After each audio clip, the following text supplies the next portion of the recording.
What is going on, my friends? It's your boy Jada on Trades with Team Bull Trading, and I hope you all had a blessed Easter weekend. Happy Easter to all my brothers and sisters out there that celebrate. He is risen. In today's video, we are live and back in action with another Sunday watch list where I'm going to break down the top stocks, levels, setups, data, everything that you guys need to know going into this incoming trading week. So that being said, if you guys do get some value from this video, make sure you tap in, hit that subscribe button, hit that like, and let's get to the money. Now, also before we get started, I got some exciting news. You guys are getting a teaser for watching this video. Recently, in the past 2 weeks, I decided that if I was going to be teaching you guys futures trading, obviously you guys have seen me make millions of dollars trading options, as of recently futures in the past year, but I wanted to show you guys that on my first try, I could get a payout. And let's just say, my friends, tomorrow, Monday, April 21st, you guys are going to be seeing that, and I have a ton of good futures trading education coming your way, specifically with prop firms. I know the secrets. I owned one. I've seen the data. I've seen the trades, and now I'm executing it myself, and I'm going to be helping a lot of you guys reach your first payout, something that 98% of traders do not do. So that being said, make sure you guys are in my free Discord for all those updates. I'll put the link below. So first and foremost, let's talk about this data. Now, as you can see here, Monday, not a whole lot. Tuesday, we have Fed speakers. We have a lot of Fed speakers speaking this week, which I don't love, but could make for some volatility. So Tuesday, Fed speakers. Then we have Tesla earnings after hours. That should give some good volatility. Wednesday, a ton of Fed speakers. Not a whole lot of actual data. Thursday, we have initial jobless claims, existing home sales. And we have Google data. That should be good. Or Google earnings, excuse me. And then Friday, we have consumer sentiment. So overall, a decent week of earnings. Nothing crazy, but should give us some good volatility and some good movement to make money on in the market. So that being said, let's talk about what our levels are for the week and what we're going to be trading. So first and foremost, we're going to look at QQQ in accordance with NQ. Now, to start here, you can see on our weekly chart, we did have a higher low this past week. It wasn't by a lot, but we did technically have a higher low from our previous 16.5 up to 18.1. So a lot of room here that we didn't retest back down to the downside. So for me personally, right, if we look at our volume here, right, on the past 3 weeks, I personally believe that we see some sort of push up before more push down. Now, obviously, this is a news-based market.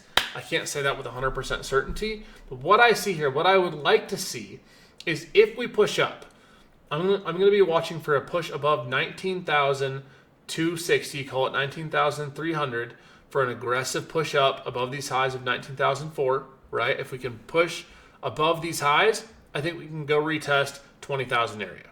I don't think that's off the table as long as the market doesn't die. Now, on the flip side, if we make a lower or a lower high here, on the daily chart here, and we can push past these lows of 18,124, I think we likely go and retest the 17,400 area. We retest back into this big green candle, and we sell off some of these gains from the previous week. That's what I would like to see on NQ.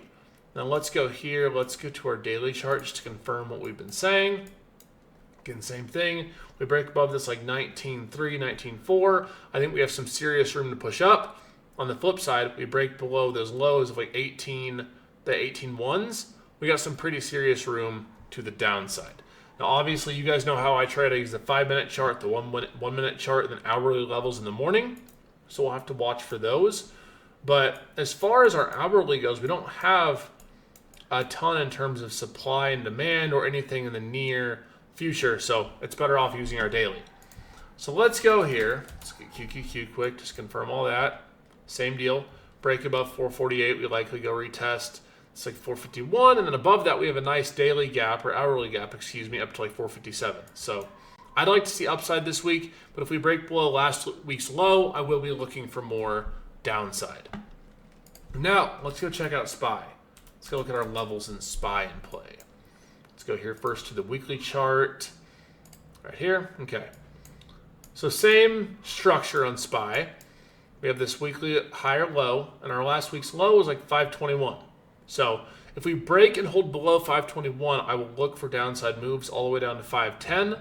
I think we'll still probably see some strong support around that 495 to 500. I doubt we break it this week. It would take some pretty serious news, but I'm open to it. What I would like to see is a move up, a break above last week's high of 547 or so, and then move on up to these next weekly highs, or the previous week's high of like 567 to 570s on SPY. You can correlate that with ES as well.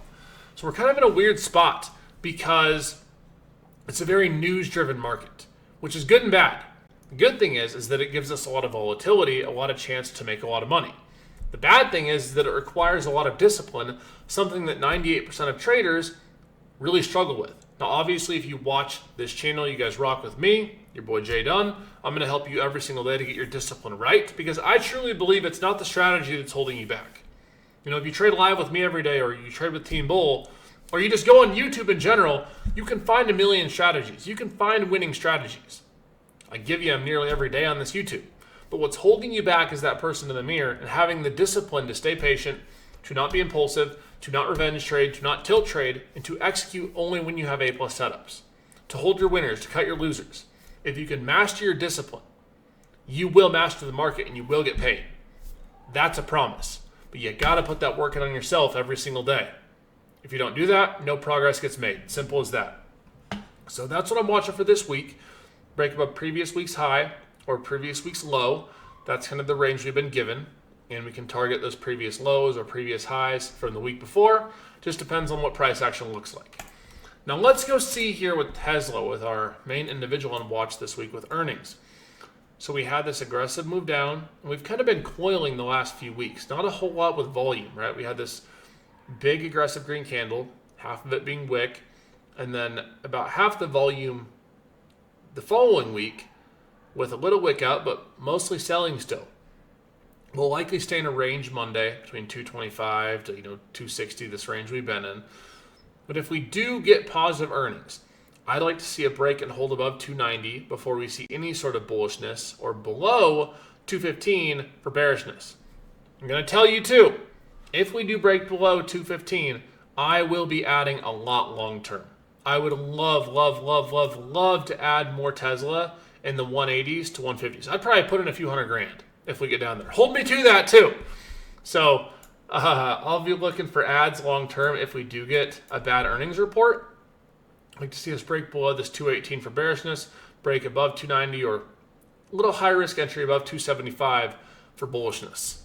And in reality, guys, what's been working really well for me is I get on about 30 minutes, 45 minutes prior. I look at how pre-market action is moving. I look at pre-market highs, pre-market lows, previous day close, and then how the first 15 minutes plays out.